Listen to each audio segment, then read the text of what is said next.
تو یہاں اللہ رب العالمین نے پیغام دیا ابراہیم علیہ السلام کو، اے ابراہیم تیرے باپ نے وراثت سے نکال دیا، گاؤں شہر سے نکالنے کا حکم کر دیا، لیکن یاد رکھ یہ تیرا باپ ہے، تیری زبان سے ان کی شان میں گستاخی نہ ہو۔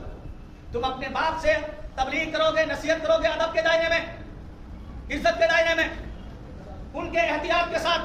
تمہیں اونچی آواز میں بولنے کا اختیار اسلام نے نہیں دیا ہے۔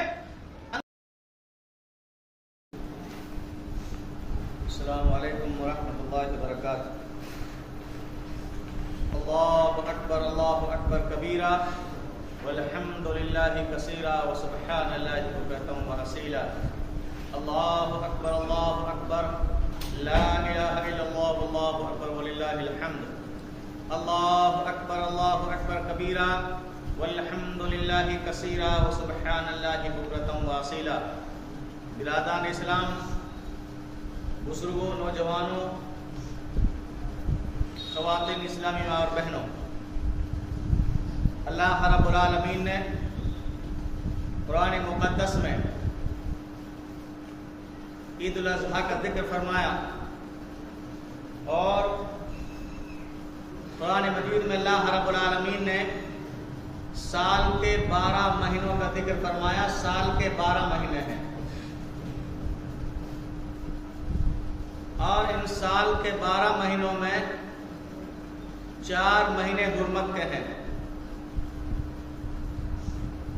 جن میں ذی قعدہ جو مہینہ گزر چکا ہے، ذی الحجہ جو مہینہ اب چل رہا ہے، اس کے بعد محرم کا مہینہ آئے گا، اور پھر رجب کا مہینہ آئے گا۔ یہ 4 مہینے حرمت کے ہیں۔ حرمت کے معنی جن کا ادب و احترام کرنے کا اسلام نے حکم دیا ہے۔ مکہ کے جو کافر تھے وہ ان 4 مہینوں کا اس قدر لحاظ کرتے تھے کہ 4 مہینوں میں مکہ کے کافر شراب کے قریب نہیں جاتے تھے۔ جتنے بھی غلط کام تھے، جھگڑے، لڑائی، فتنے، فساد، شراب، چورسا، جتنے بھی یہ خراب کام تھے، مکہ کے جو کافر تھے ان 4 مہینوں میں بالکل قریب نہیں جاتے تھے ادب کے لحاظ سے۔ اندازہ لگائیے کہ ایک مکہ کے کافر ہیں اور ان 4 مہینوں کا کتنا ادب و احترام کرتے ہیں۔ اور ہم مسلمان ہیں کہ رمضان کا مہینہ جب آتا ہے، کتنے لوگوں کو آپ نے دیکھا رمضان کے مہینے میں کھلم کھلا کھاتے اور پیتے ہیں، لحاظ نہیں ہے، اس مہینے کا ادب و احترام نہیں ہے۔ اسی لیے اللہ رب العالمین نے ان 4 مہینوں کے ادب کرنے کا حکم دیا ہے، اور خاص طور سے اس مہینے کا جو اب چل رہا جو ذی الحجہ کا مہینہ ہے، جو حج کا مہینہ ہے، اور اس حج کے مہینے میں اللہ رب العالمین نے اتنا ثواب ہے اس مہینے کی عبادت کا، ذکر و اذکار کا، کہ سال کے 12 مہینے اس مہینے کا مقابلہ نہیں کر سکتے۔ یہاں تک کہ رمضان کے مہینے سے بھی زیادہ ثواب ہے اس مہینے کا ذی الحجہ کا، عبادت کا، نماز کا، نوافل کا، قرآن کی تلاوت کا، ذکر و اذکار کا رمضان سے زیادہ ثواب ہے اس ذی الحجہ کے مہینے کا۔ تو اسی لیے شریعت اسلام نے ان 4 مہینوں کا ادب و لحاظ کرنے کا حکم دیا ہے۔ اور اس کے بعد یہ جو عید الاضحیٰ کا جو مہینہ ہے، جو سنت ہے، یہ حضرت ابراہیم علیہ السلام کی سنت ہے۔ آپ جانتے ہیں اللہ رب العالمین قرآن فرمایا، اب حسبتم ان تدخلوا الجنة ولما يأتيكم مثل الذين خلوا من قبلكم مستهم البأساء والضراء وزلزلوا حتى يقول الرسول متى نصر الله ألا إن نصر الله قريب۔ رب نے صاف فرما دیا کہ اگر تمہارا یہ گمان ہے ہم نے کلمہ پڑھ لیا ہم تمہیں بغیر آزمائے چھوڑ دیں گے، ایسا نہیں ہو سکتا۔ تو اللہ نے صاف فرما دیا کلمہ پڑھنے کے بعد ہم تمہارے ایمان کی آزمائش کریں گے۔ اللہ رب العالمین مال دے کر بھی آزماتا ہے۔ دوسرے مقام پر اللہ نے فرمایا وَلَنَبْلُوَنَّكُمْ بِشَيْءٍ مِّنَ الْخَوْفِ وَالْجُوعِ وَنَقْصٍ مِّنَ الْأَمْوَالِ وَالْأَنفُسِ وَالثَّمَرَاتِ وَبَشِّرِ الصَّابِرِينَ۔ اللہ نے فرمایا کہ ہم تمہارے دلوں میں تمہارے دشمن کا رعب بٹھا کر کے آزمائیں گے، تمہارے مالوں میں کمی کر کے آزمائیں گے، تمہارے کاروبار میں ترقی دے کر کے آزمائیں گے، تمہارے کاروبار کو گھٹا کر کے آزمائیں گے، تمہیں صحت دے کر کے آزمائیں گے، تمہیں بیماری دے کر کے آزمائیں گے، تمہیں ہر طریقے سے آزمایا جائے گا۔ اور اسلام کے اندر یہ تاریخ رہی ہے اسلام کی کہ جس نے کلمہ پڑھا ایمان جو لایا اللہ نے مختلف انداز سے آزمایا اپنے بندوں کو. حضرت ایوب علیہ السلام کو اللہ نے آزمایا. ایک بیماری میں آپ کتنے سال رہے؟ 18 سال تک. بیماری 18 سال تک ایوب علیہ السلام کو, اور ایسی بیماری جس بیماری سے لوگ گھن کرنے لگے, جس بیماری سے لوگ تنگ آنے لگے, اور جو بھی راستے سے گزرتا تھا گھن کر کے نکلتا تھا کہ یہ سڑ رہا ہے اور اس طریقے سے بیماری ہے ان کو. اللہ تعالیٰ نے اس بیماری میں آپ کو مسلسل 18 سال تک آزمایا. اندازہ لگا میرے بھائی 18 سال تک ایک لمبی بیماری میں رہے تو اللہ کی کتنی بڑی آزمائش ہو سکتی ہے. تو اللہ رب العالمین نے 18 سال کے بعد میں حکم کر دیا میرے پیغمبر جہاں بیٹھے ہو وہاں پیر مارو اور وہاں سے پانی نکلے گا, اس کو نہاؤ اور پھر تم ٹھیک ہو جاؤ گے. تو نبی نے اسی طریقے سے کیا. تو اللہ تعالیٰ جب نبی کو ایک بیماری میں 18 سال تک اللہ امتحان لے سکتا ہے تو ہم جیسے گنہگار خطا کار آدمی, ہم جیسے صبح اور شام گناہ کرنے والے, تو ہم نے کیسے یہ اندازہ لگا لیا, کیسے یہ سمجھ لیا کہ اللہ ہمیں بغیر آزمائے چھوڑ دے گا؟ ایسا نہیں ہو سکتا. تو اسی طریقے سے اللہ رب العالمین نے حضرت ابراہیم علیہ السلام کو آزمایا. بڑی آزمائش اللہ رب العالمین کی. جس گھر میں آپ پیدا ہوتے ہیں وہ گھر بتوں کا خزانہ ہے. کہیں بارش کا خدا بنایا جاتا ہے, کہیں اولاد دینے کا خدا, کہیں بیماری دور کرنے کا خدا, کہیں مال دینے کا خدا. بہت سارے خدا آپ کے گھر میں بنائے جاتے ہیں. آپ کا بابا خداؤں کو بناتا ہے اور کہا کہ بیٹے یہ خدا ہیں بیچ کر کے آؤ. آپ لے کر کے چلے, اور لے کے چلنے کے بعد آپ نے راستے میں یہ ذہن میں مشورہ کیا, جن پتھروں کو میرے بابا نے بنایا, جن کا ہاتھ اور پیر, ان کے ناک اور کان کو میرے باپ نے بنایا, وہ خدا کیسے ہو سکتے ہیں؟ وہ اولاد دینے کا حق کیسے رکھ سکتے ہیں؟ بہرحال یہ آئے, اور آنے کے بعد اپنے باپ سے کہا کہ میرے باپ یہ خدا نہیں ہو سکتے, یہ خدا نہیں ہے, ان کو اختیار نہیں ہے خدائی کا, آپ ان کو خدا مانیے مت. اس کے بدلے میں آپ کے باپ نے کیا جواب دیا میرے بیٹے؟ قرآن میں اللہ نے اس کا ذکر فرما دیا کہ میرے بیٹے اگر تو ان خداؤں کے خلاف جائے گا میں تجھے پتھروں سے مار مار کے ختم کر دوں گی. یہ باپ نے کہا اپنی بیٹی ابراہیم کے بارے میں. اس کے بعد اللہ رب العالمین نے یہاں ابراہیم علیہ السلام کو حکم دیا میرے پیغمبر تیرا باپ مشرک ہے, تیرا باپ تجھے ملکیت سے نکال رہا ہے, تیرا باپ تجھے وراثت سے نکال رہا ہے, اور تیرا باپ تجھے گھر سے نکال رہا ہے, لیکن یاد رکھ تیری زبان سے وہ ایسا لفظ نہ نکلے جو تیرے باپ کے شان کے خلاف. باپ نے کہا کہ میرے بیٹے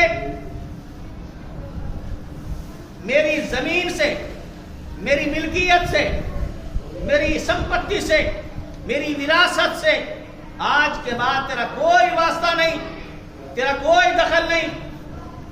لکھ دیا کہ آج کے بعد میری وراثت سے آپ کا کوئی واسطہ نہیں.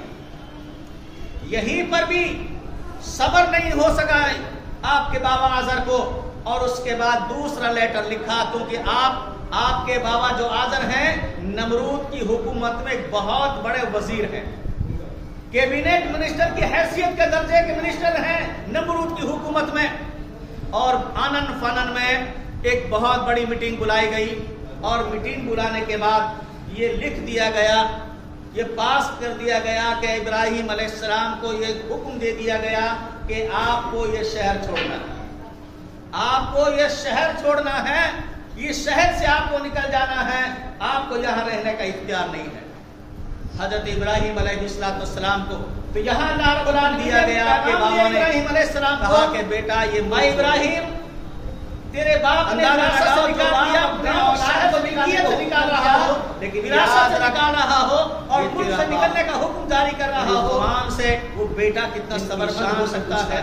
کیا ایسے حالات تم اپنے باپ سے تبلیغ کرو گے, نصیحت کرو گے ادب کے دائرے میں ہے, لیکن باپ کے عزت کے دائرے میں نہیں ہے کہ اپنے بیٹے کو ان کے احتیاط کے ساتھ تمہیں اونچی آواز میں بولنے کا اختیار اسلام میں نہیں دیا ہے.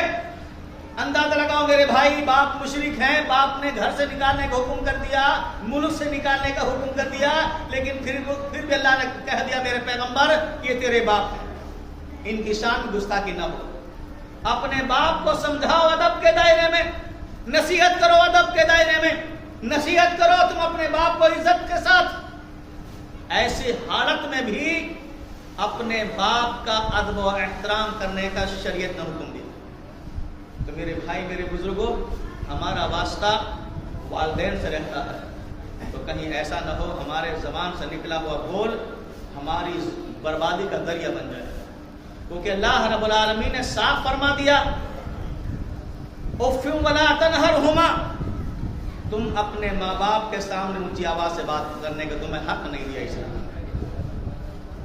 تو ان واقعات سے ہمیں یہ محسوس ہونا چاہیے، یہ ہمارا ذہن میں رہنا چاہیے کہ ہم اپنے ماں باپ کے ساتھ بہتر سلوک کرنے کی کوشش کریں، کیونکہ جنت کا راستہ انہی کے ساتھ سے، ان کے قدموں کے نیچے سے گزرے گا۔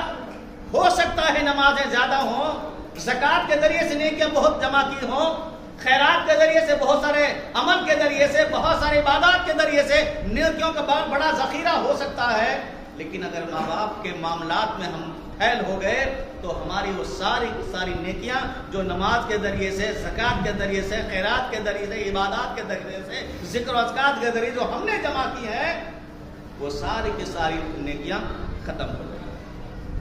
تو ہم سب کو یہ حکم دیا اسلام نے کہ ہاں تم اپنے ماں باپ کی ایک ہی حالت میں خلاف ورزی کر سکتے ہو، اگر تمہیں اللہ کے علاوہ کسی اور کی طرف عبادت کرنے کے لیے بلائیں، اللہ کے علاوہ کسی اور کی پرستش کا حکم دیں، اللہ کے علاوہ کسی اور کو سجدے کرنے کا حکم دیں، ایسی صورت میں تم اپنے ماں باپ کی خلاف ورزی کر سکتے ہو، ورنہ کسی بھی مراحل میں تمہیں اختیار نہیں دیا گیا ہے کہ تم اپنے ماں باپ کے ساتھ میں بدتمیزی کرو۔ اللہ رب العالمین سے دعا ہے اے اللہ کو ہمیں والدین کے ساتھ میں حسن سلوک کی توفیق عطا فرما۔ تو اللہ رب العالمین کی پہلی آزمائش حضرت ابراہیم علیہ السلام کے جس گھر میں پیدا ہوئے ہیں وہ گھر بتوں کا خزانہ ہے۔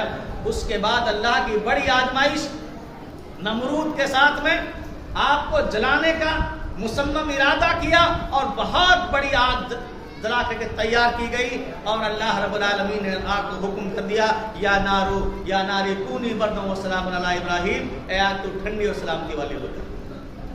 اللہ تعالیٰ اپنے بندوں کو کبھی ضائع نہیں کرتا۔ اللہ تعالیٰ ایمان لانے والوں کو، توحید پرستوں کو کبھی اللہ رب العالمین ضائع نہیں کرتا، بشرطے کہ وَمَن يَتَوَکَّلْ اللَّهُ، جس کا اعتماد، جس کا بھروسہ اللہ کی ذات پر جم جاتا ہے، اللہ تعالیٰ پھر اس کا ہو جاتا ہے۔ تو میرے بھائی، میرے بزرگوں، ایمانی آزمائش، ایمان کا امتحان یہ مومن کا ایک سب سے بڑا یہ حصہ رہا ہے کہ اللہ تعالیٰ وقتاً فوقتاً، گاہے بگاہے، ہر طریقے سے اللہ تعالیٰ اپنے بندوں کی آزمائش اور امتحان لیتا ہے، وہ کسی بھی شکل میں ہو۔ اللہ نے فرمایا وَالْأَنفُسِ، کئی مرتبہ ایسا انسان خیال کرتا ہے کسی گھر میں ایک ایسا آدمی ہوتا ہے جو پورے گھر کے سسٹم اور نظام کو چلاتا ہے، اور اچانک اس گھر کا سسٹم اسی کے گھر والے سمجھتے ہیں کہ یہ گھر کا نظام اس کے حکمت کے ساتھ چل رہا ہے یا اس کی محنت اور کوششوں سے یہ گھر کو لے کے چل رہا ہے، اچانک وہ موت کی آگوش میں چلا جاتا ہے۔ تو اللہ نے فرمایا وَالْأَنفُسِ، ہم تمہارے کسی قریبی آدمی کو جس کو تم بہتر اچھا سمجھتے ہو، ہم اسے موت کے آغوش میں دے کر کے ہم تمہیں آزمائیں۔ میرے بھائی، میرے بزرگوں، نوجوانوں، اللہ رب العالمین اپنے بندوں کا امتحان لیتا ہے، آزمائش لیتا ہے، اور اللہ کے آزمائش کے انداز نرالے ہیں، اللہ کے آزمائش کے طریقے نرالے ہیں۔ اللہ تعالیٰ نے انبیاءوں کو آزمایا ہے، تو ہم کو کیسے اللہ بغیر آزمائے چھوڑ دے گا؟ تو اللہ رب العالمین نے فرمایا قرآن میں الذی خلق الموت والحیات لیبلوکم ایکم احسن عملا، ہم نے موت کو پیدا کیا، والحیات ہم نے زندگی دی ہے، لیبلوکم ایکم احسن عملا، ہم تمہیں جانچ رہے ہیں، پرکھ رہے ہیں تم میں کون اچھا عمل کر کے لانے والا ہے۔ تو ہم سب یہاں آزمائش میں ہیں۔ اللہ رب العالمین کی نظر ایک ایک بندے پر ہے، اللہ تعالیٰ کی نگاہ ایک کالے پتھر پر